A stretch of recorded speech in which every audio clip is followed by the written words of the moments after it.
In this video, you're going to be understanding how happiness works and how you can be a lot happier just because of how you value yourself, how you look at yourself, and the things that you say to yourself.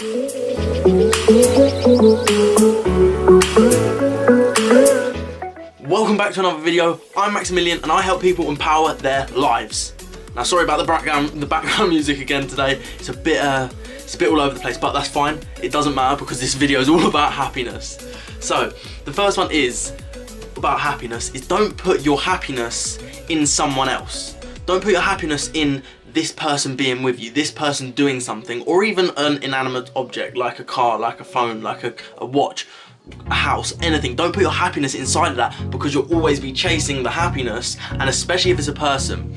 I speak to a lot of people and I tell them that you can't make someone change their mind. You can't make someone make a decision that you want to hear, and sometimes you don't want to hear the decision that they're going to have to make, whether this is in a relationship. Maybe they don't want to be with you, but if they want to break up with you and you don't like that and your happiness is being with them, then you're going to constantly be chasing that, and then running after someone that doesn't want to be with you just makes it even worse. So you're going to constantly be running after something that you can't physically get.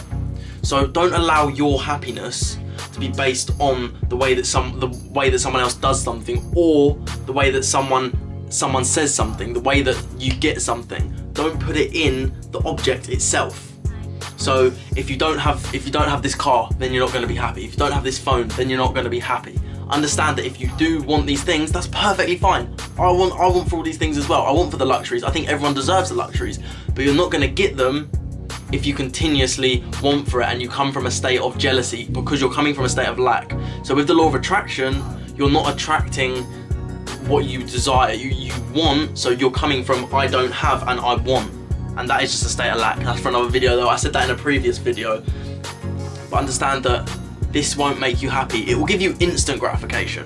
Now, instant gratification is when you get something. So say for example, when you get a new phone, when you get a new car, when you get a new t-shirt, whatever it is, you instantly have that burst of, oh, I like this is my favorite. But then after 1 month, after 2 months of having this thing, it's unlikely that you're going to have the exact same emotional connection to this object, because initially you just wanted it, and now that you've got it, it's the normal.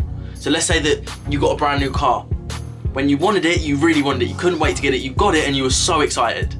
Then 1 or 2 months later, you understood that when you drive it every single day, it doesn't get any different. It stays the same. It's the same thing every single day. You're getting in the same car, you're driving the same journey, so you're only really using it in the same way that you used your old car. It's just slightly newer, slightly better. So, like I said, want for these things, desire these things, vision board these things, have goals, set goals and write them down, but don't put your happiness inside gaining all these goals. So the next thing is about loving yourself, valuing yourself. So you can't be happy if you're constantly putting yourself down. So understand that the chance of you being a human is 400 trillion to 1. So think of the odds there, 400 trillion. I don't even know how many zeros that is, that's how many it is. So understand that are the odds of you being a human. So value yourself, love yourself. You deserve to be loved. You deserve to love yourself because you're human, you're awesome, you're amazing, you're full of potential. You just maybe haven't found that thing yet, and that might be why you are watching this video. You just haven't quite found it. It's inside of you. You just need to bring it out of you, and that's what I want to do. That's what I'm here to do. I'm here to bring outside your potential, your happiness, your love, your freedom, everything. So love yourself, and the way that I start to say to people to do this is just by sticking sticky notes all around your house. Put alarms on your phone, change your screensaver. Alarm on your phone, put 11 o'clock, 1 o'clock, 3 o'clock. I love myself, and when it comes on you can read it, and then you remind yourself, and then after a good month of doing this, it will become a natural set point of you to just say it at 11 o'clock, oh, I love myself. And then when you stick them around your house, stick them on your door, stick them on your mirror, put your screensaver as that, so every time you look at your phone, it's constantly reminding you to love yourself, because you're amazing, you're full of potential. Again, you just need it to come out. But if you can't love yourself first, it's going to struggle to come out. No one that is depressed is happy, and that is because they don't love themselves. And I understand depression is such a hard thing and a horrible thing to go through, but when you get out of depression and you love yourself, then you never go back to depression because you love yourself. So loving yourself is one of the most important things, especially for mental health and just your brain in general. So enjoy the bad times. Enjoy the bad times that you're going through. Use them as learning curves. Now, this is where I say about turning positives or turning negatives into a positive. So if something bad is happening in your life, don't say, why me, why this, why do things always happen to me, why am I so unlucky? Because that's what you're going to attract more into your life. Whereas if you say it in a state of, what is this teaching me, what can I learn from this, then you're going to come from a different state completely, because you're looking for the learning in the situation. So no matter what it is, I always look for the learning in the situation before I get upset, before I get angry, because I understand that there is a learning in every situation, no matter what it is. Now, some of them admittedly will be a lot harder than others, and I completely understand that. Some of them will be disgusting, and some things I don't wish upon anyone, and I wish no one to go through these things, but you got to understand that things do happen in life. Things and shit happens to everyone. It happens to absolutely everyone.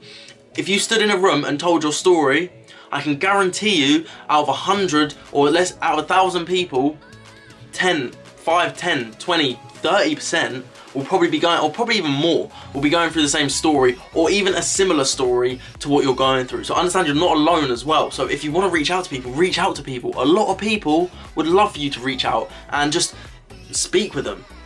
They would absolutely love that. So learn from the hard times. Learn from your hard times. Your hard times are yours. No one can take that from you. So understand that when you have the hard times, you grow through the hard times. Adversity makes us grow.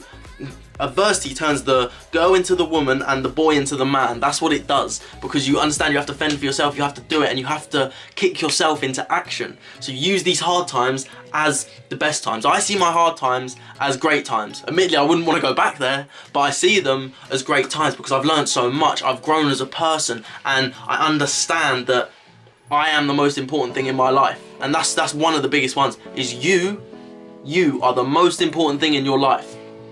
Now, you've got to put people ahead of you sometimes, but 99% of the time, understand that you're the most important. If you don't want to do something that isn't going to benefit you in the future, don't do it. But if it's going to benefit you in the future, then it makes sense to just get uncomfortable for the time being and go out and do something that is going to be painful initially, that will give you longer term rewards. But if it's something that you don't want to do, you don't like it, like for example, I don't like to go out and club, and I don't like it at all. So someone offered me to go out, why would I want to go and do something that I don't want to do, that isn't going to benefit me, and all it's going to do is probably make me have a hangover in the morning. I don't even drink, so I wouldn't even, you see what I mean? So I wouldn't even like it. If I drank, then I wouldn't like it. I'd wake up in the morning, I feel horrible, I probably wouldn't be feeling my best. So why do something that you don't want to do if it's not going to benefit you in the long run? Let go of the outcome. Let go of however it's going to come to you. So happiness, like this is sort of going back with the end goal. So have the end goal in mind, but don't be attached to, I have to have this. If I don't have it, I'm not going to be happy, because you're never going to be happy, and you're never going to get exactly what you want, because you're going to constantly be coming from the wrong state. And then this is where you can change your state. Changing your state comes from the daily things that you do, the way you program your mind, your health, how you are as a person, your mental health, everything like this. Change your state, change your life. And the best way to change your state is what I call incantations. So incantations are just embodying the affirmation, so shouting it, I am love, I am freedom, absolute shouting it. And incantations, for all of you shy ones out there, because I know exactly what it was like to be very shy. And very anxious, very shy, and I couldn't talk to other people. So the way that I would do it, I would turn my music up in my car, maybe start singing a little bit, because who doesn't like a bit of a sing-song, but shout my affirmations, just shout them, because your music's up. If anyone pulls up next to you, you're never going to see them again. 99.999% of the time, you're never going to see them again. And also, the majority of the time you're driving, no one's ever looking at you, and if they do, you can just laugh it off, because it's quite funny. I mean, trust me, if you've ever sat in traffic and you see someone looking at you, it makes it very funny and it makes you laugh. So use incantations, use affirmations, write them down. Change your state by changing your physiology. Change your physiology, roll your shoulders back, get yourself pumped up. Do whatever you can to change your state. Eat healthier. Exercise. These are brilliant ways to change your state, and once you master changing your state, you will soon be able to do whatever you want to do, because your state change is the most important thing. When you don't want to do something, it's normally because of your state, unless it's something you don't want to do. But if it's something that you actually quite enjoy, but you just can't be bothered, it's because your state is, I can't be bothered. So change your state and change your life. So thank you for watching this video. I'm very grateful. I'm very blessed for you to watch this. And the thing with YouTube now, you have to turn on post notifications, otherwise you don't see my posts. So I know I haven't got many subscribers, but it's still starting, and I still want you guys to get impact from my videos, and I hope you can gain impact from my videos, and you're only going to gain impact if you've got your post notifications on. So please turn them on, please like, please subscribe, and I'll see you in the next video.